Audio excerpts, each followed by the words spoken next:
Pernah nggak kamu coba meditasi? Duduk diam, tarik napas, berusaha tenang. Tapi yang terjadi justru sebaliknya.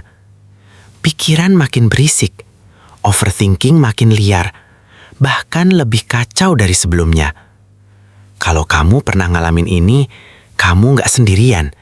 Dan mungkin masalahnya bukan di kamu, tapi di metode yang kamu pakai.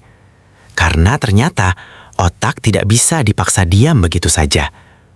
Di video ini kita akan bongkar kenapa meditasi sering gagal, apa yang sebenarnya terjadi di dalam otak saat overthinking, dan satu rumus mental yang bisa mengubah kekacauan jadi kontrol. Karena mungkin ketenangan bukan tentang berhenti berpikir, tapi tentang mengatur cara berpikir. Banyak orang diajarkan, tenang itu berarti kosongkan pikiran. Masalahnya, otak tidak bekerja seperti itu. Di dalam otak kita, ada sistem bernama Default Mode Network atau DMN. Sistem ini aktif saat kamu diam, tidak fokus ke tugas, atau sedang melamun. Dan anehnya, semakin kamu mencoba diam, DMN justru makin aktif. Akibatnya, pikiran masa lalu muncul, kecemasan masa depan naik, overthinking makin kuat. Jadi saat kamu duduk untuk tenang, otak malah masuk mode berisik otomatis. Inilah kenapa banyak orang merasa meditasi itu gagal. Padahal bukan gagal, tapi metodenya tidak cocok untuk otak yang sudah hiperaktif. Dan disinilah masalah sebenarnya. Kamu mencoba menghapus pikiran, padahal yang dibutuhkan adalah mengelola pikiran.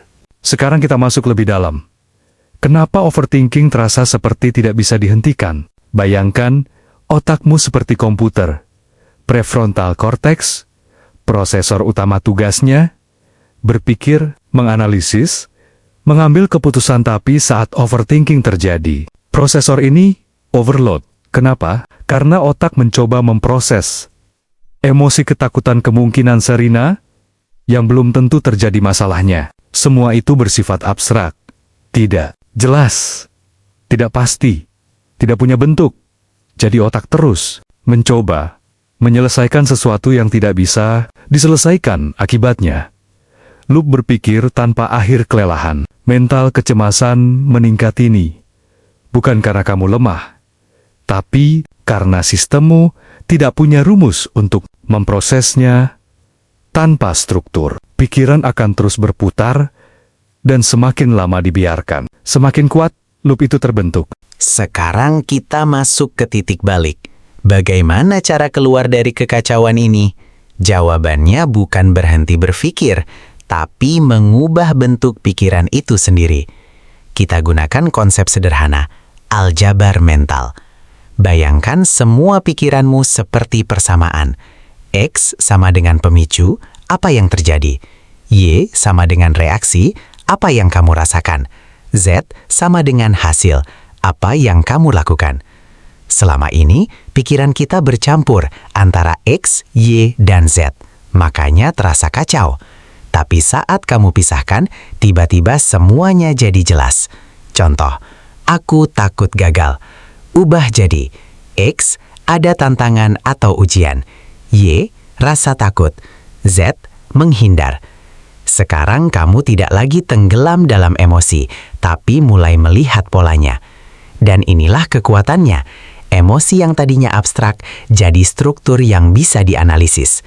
Ini seperti jadi struktur yang bisa dianalisis. Dan angka bisa dikontrol. sekarang bagian yang jarang orang sadari. Setiap kali kamu overthinking tanpa kontrol, kamu sedang melatih otakmu menjadi lebih cemas. Ini disebut neuroplastisitas negatif. Artinya, jalur pikiran cemas makin kuat. Otak makin cepat masuk mode panik, semakin sulit keluar. Ibarat jalan di hutan. Semakin sering dilewati, semakin jelas jalannya. Kalau yang kamu latih adalah takut, khawatir, overthinking, maka itu yang jadi jalan utama di otakmu. Dan tanpa sistem seperti aljabar mental, kamu akan terus masuk ke loop yang sama.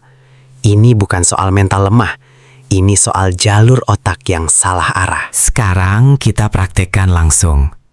Ambil satu pikiran yang sering muncul. Contoh, Aku takut tidak berhasil. 1. Pisahkan jadi variabel. X, situasi, misalnya tugas, ujian, kerjaan. Y, perasaan, takut, cemas. Z, reaksi, menunda, menghindar.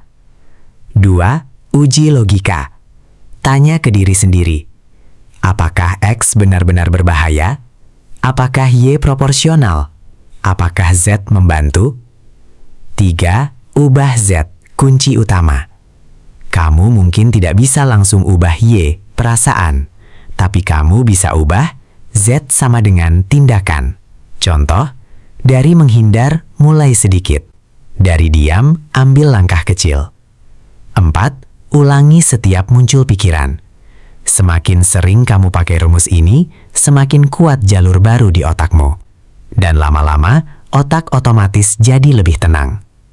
Intinya, ketenangan bukan berarti tidak punya pikiran. Tapi punya sistem untuk mengelola pikiran.